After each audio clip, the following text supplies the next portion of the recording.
اس نے کہا سب سے قیمتی ہیرے وہ ہیں جو تیرے سر کے تاج میں لگے ہوئے ہیں، مجھے تیرا تاج چاہیے۔ او بھائیو سننا اور یاد رکھنا، میرے اعلیٰ حضرت کہتے ہیں بادشاہ نے سر کے اوپر سے تاج اتارا، بہروپیے کے قدموں میں رکھا اور کہنے لگے یہ لے، اور یہ تو تیرا مانگنے پر میں نے دیا ہے نا، میں واپس آتا ہوں تو آنا میں اپنی مرضی سے بھی تجھے دوں گا۔ تو نے اورنگزیب جیسے بندے کو دھوکہ دیا، آنا میں اس وقت بھی دوں گا۔ وہ دے کر بس بات ختم ہو گئی، حد ہو گئی۔ دے کر کہتے ہیں جب میں پلٹا نا واپس، بہروپیے نے آواز دی بادشاہ ٹھہر جا، تو میں نے پلٹ کے دیکھا تو کہنے لگے یہ اپنا تاج لے جا، اٹھا اور لے جا۔ میں نے کہا 2 سال بیت گئے تجھے محنت کرتے، آج قابو آیا تو لے جاؤ۔ کہنے لگا لے جا، مسئلہ سمجھ میں آ گیا۔ میں نے کہا مجھے بھی تو سمجھانا۔ کہتے ہیں وہ پھوٹ پھوٹ کے رویا، اس کی آنکھیں برس پڑی، سیلاب کی طرح آنسو بہ نکلے، تڑپا اور رو کے کہنے لگا بادشاہ میں نے جھوٹ موٹ رسول اللہ کی غلامی اختیار کی تھی، جھوٹ موٹ کی داڑھی، جھوٹ موٹ کی پگڑی، جھوٹ موٹ کا فقر، میں نے جھوٹ موٹ نبی پاک کا لباس پہنا ہے، تو تیرے جیسے بادشاہوں کے تاج میرے قدموں میں آ گئے ہیں۔ اگر میں سچ مچ رسول اللہ کا غلام بنوں گا تو اللہ کیا کچھ عطا فرمائے، اللہ کتنی نعمتوں سے نوازے۔ میرے اعلیٰ کیا فرماتے ہیں؟ اعلیٰ حضرت فرماتے ہیں فرشتے بھی کرتے ہیں تعظیم میری۔ کون جی؟ اللہ ایسا عقیدہ بھی کم ملے گا جو بریلی کے امام کا عقیدہ ہے، ایسا بھی کم۔ کہتے ہیں فرشتے بھی کرتے ہیں تعظیم میری۔ کیوں؟ فرمانے لگے فدا ہو کے ان پر یہ عزت ملی ہے، فدا ہو کے ان پر یہ۔ حضرت سلمان فارسی گورنر تھے، کھانا کھا رہے تھے، دسترخوان بچھا تھا، رسول پاک صلی اللہ علیہ وسلم کا فرمان ہے روٹی کا لقمہ دسترخوان پہ گرے اٹھا کے کھا لو، اللہ تمہاری بخشش فرما دے گا۔ دسترخوان صاف ہوتا ہے، روٹی، بڑے گورنر تھے آپ، بڑے بڑے سفیر بیٹھے تھے، وزیر بیٹھے تھے، روٹی کا لقمہ گر گیا۔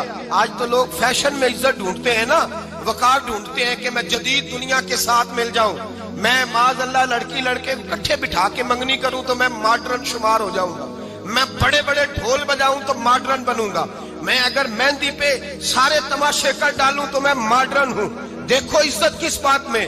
حضرت سلمان فارسی روٹی کھا رہے تھے، سفیر وزیر نہ جانے بڑے بڑے لوگ بیٹھے تھے، کھانا کھاتے کھاتے لقمہ گرا دسترخوان پہ، حضرت سلمان فارسی نے سمیٹا، منہ میں رکھا، پھر انگلی مار کے دسترخوان صاف کیا۔ ایک صحابی کان میں کہنے لگے سلمان کیا کر رہے ہو، کیا کر، آپ گورنر ہے، سوچئے تو صحیح، یہ لوگ کیا کہیں گے دنیا دار کے مسلمانوں کو روٹی نہیں ملتی، اٹھا اٹھا کے کھا رہے۔ کان میں بات کی، کان میں۔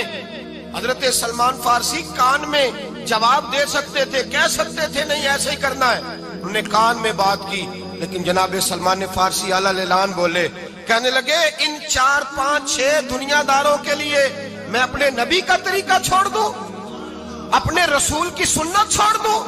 یہ 4 5 دنیا دار دنیا کی طرف دیکھ کے میں مصطفیٰ سے منہ موڑ لوں؟ پھر جوش جذبات میں سر سے پگڑی اتار دی، رونے لگے۔ آپ فرمانے لگے میں مدینے کے بازاروں میں کھجوریں اتارتا تھا، نوکریاں کرتا تھا، یہ جو میرے سر پر عزت کے بال ہیں یہ محمد عربی کے اگائے ہوئے ہیں، رسول اللہ کے اگائے ہوئے ہیں۔ اور بھائیو حد ہو گئی۔ حضرت بلال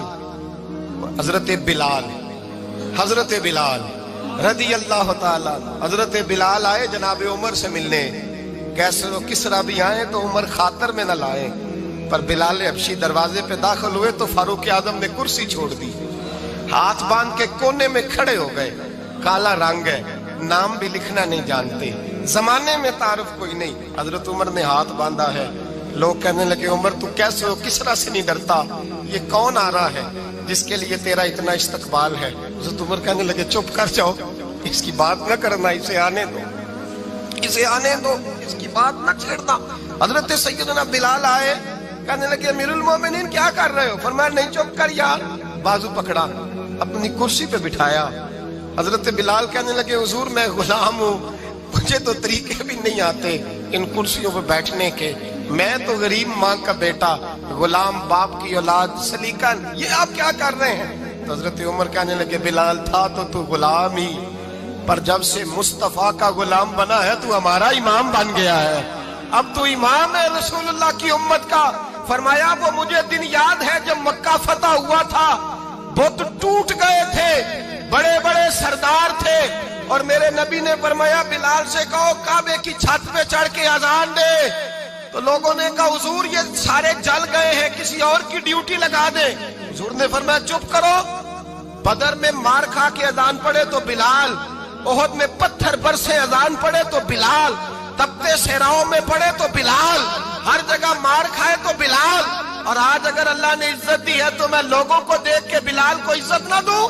میں بتانا چاہتا ہوں کہ رسول اللہ کی غلامی میں عزت ہے۔ فرمایا کوئی اوپر نہیں چڑھے گا، ابو بکر بھی نیچے، عمر بھی نیچے، عثمان و علی، طلحہ اور زبیر بھی نیچے۔